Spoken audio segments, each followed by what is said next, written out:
Hello बच्चों, welcome to Sam computer education centre सातल का भी। हमने अपनी लास्ट क्लास के अंदर डी काउंट, डी काउंटे और डी एवरेज कंप्लीट किया था।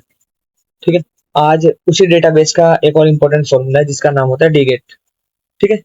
तो आज देखते हैं डी गेट के बारे में, डी गेट क्या काम करता है और कैसे काम करता है। ठीक है। तो डी गेट को हम वीलुकअप का बेस्ट अल्टरनेट मानते हैं। ठीक है। क्यों मानते हैं? क्योंकि जो काम वीलुकअप नहीं करता वो डी गेट आराम से कर लेता है। ठीक है। चलो सबसे पहले हम पढ़ते हैं डी गेट के बारे में क्या होता है। ठीक है। फॉर एग्जाम्पल जैसे मैंने यहाँ डी गेट लिया, सबसे पहले पूछता है आपसे डेटाबेस। डेटाबेस क्या होगा? डेटाबेस मैंने आप फर्स्ट क्लास के अंदर भी बताया था भाई, आपका कंप्लीट टेबल आपका डेटाबेस होगा जहां तक आपका डेटा है। ठीक है।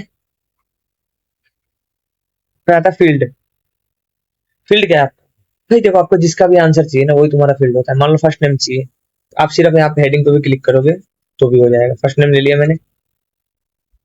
क्राइटेरिया क्या होता है? क्राइटेरिया जो होता है हमारा, वो हमेशा याद रखना कि क्राइटेरिया तुम हेडिंग के, तो सॉरी, हेडिंग के साथ उस चीज को लोगे जिसका ढूंढना चाहते हो। क्यों? क्योंकि हम हेडिंग जब लेते हैं तो यहाँ पे जाके हमारा डेटाबेस के अंदर वो सेम हेडिंग को सर्च करेगा, स्टूडेंट आईडी, और सेम हेडिंग आईडी आएगी।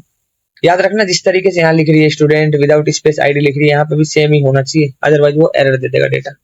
ठीक है। तो ये हमारा हो गया क्राइटेरिया। उसकी तो देखो पर ही आ गया, कितना है? 009 का हमारे पास ये रहा। इसका क्या नेम है? परी है। ठीक है। अगर मान लो मैं चाहता इस फॉर्मूले को यहाँ से ड्रैग करना, तो भाई ड्रैग करने के लिए क्या चाहता हूँ कि डेटाबेस सेम रहे। पहले आपको डेटाबेस फ्रीज करना पड़ेगा। डेटाबेस को फ्रीज कर लो। और क्या चाहते हो? मेरा क्राइटेरिया है वो भी फिक्स है। ठीक है। इस क्राइटेरिया को भी मैं फिक्स कर लूंगा। 3 और H4 इन दोनों को मैंने फिक्स कर लिया। ठीक है। एंटर किया। मैं इस फॉर्मूले को अगर ड्रैग करूंगा ना इधर, मैं इस फॉर्मूले को मैं इधर ड्रैग करता हूँ तो अब मेरा आंसर बिल्कुल एक्यूरेट देगा। देखो, परी मेहता 15/9/2003। ठीक है। तो समझ में आ गया होगा क्यों भाई फ्रीज क्यों किया। मैं चाहता थोड़ी ना, मैं तो यही चाहता हूँ भाई स्टूडेंट आईडी को सर्च करे, तो मैं ड्रैग करूंगा तो फर्स्ट नेम सर्च करना शुरू कर देगा, इसलिए इसको फ्रीज किया। और डेटाबेस में टेबल 6 रहना चाहिए, इसी टेबल से लेना है। ठीक है। दूसरी चीज क्या थी? मान लो मैंने कोई एक डीओबी उठा लिया, मान लो फॉर एग्जाम्पल मैंने ये ले लिया। ठीक। ये मेरे को मान लो स्टूडेंट आईडी चाहिए इस बंदे का, जो भी है, इस डीओबी वाले का स्टूडेंट आईडी चाहिए। तो क्या काम करेगा यहाँ पे? मैंने लगाया डिलीट। डेटाबेस क्या होगा अपने पास? बोलो। ठीक है। अगर मल्टी में करना तो आप यहीं पे डायरेक्ट फ्रीज कर लो, मल्टी डेटा में अप्लाई करना है तो। फील्ड क्या है हमारे पास? फील्ड फिलहाल स्टूडेंट आईडी चाहिए। अच्छा, यहाँ पे चाहो तो तुम यहाँ पे लिख भी सकते हो, जैसे फर्स्ट कॉलम के अंदर है ना, तुम चाहो तो यहाँ पे डायरेक्ट 1 भी लिख सकते हो, कोई दिक्कत नहीं आएगी। तो मैंने 1 लिख दिया, ये फर्स्ट कॉलम आ गया। लेकिन फिर ड्रैग करोगे तो दिक्कत आएगी आपको। ठीक है। क्राइटेरिया क्या था अपने पास? तो क्राइटेरिया मैंने बताया, हेडिंग के साथ डेटा ले लोगे, हेडिंग ये है, और हेडिंग के साथ आप इसको भी सिलेक्ट करोगे। ठीक है। अब इसको भी चाहो तो फ्रीज कर सकते हो, बट कोई फायदा ही नहीं है अभी तो, क्योंकि हमने 1 दिया लिख के। तो स्टूडेंट 008 आ रहा है, 008 वाले का है 24/7/2004। तो ये चीजें बिल्कुल आराम से क्लियर हो गई जो वीलू को पेन नहीं होगा। ठीक है।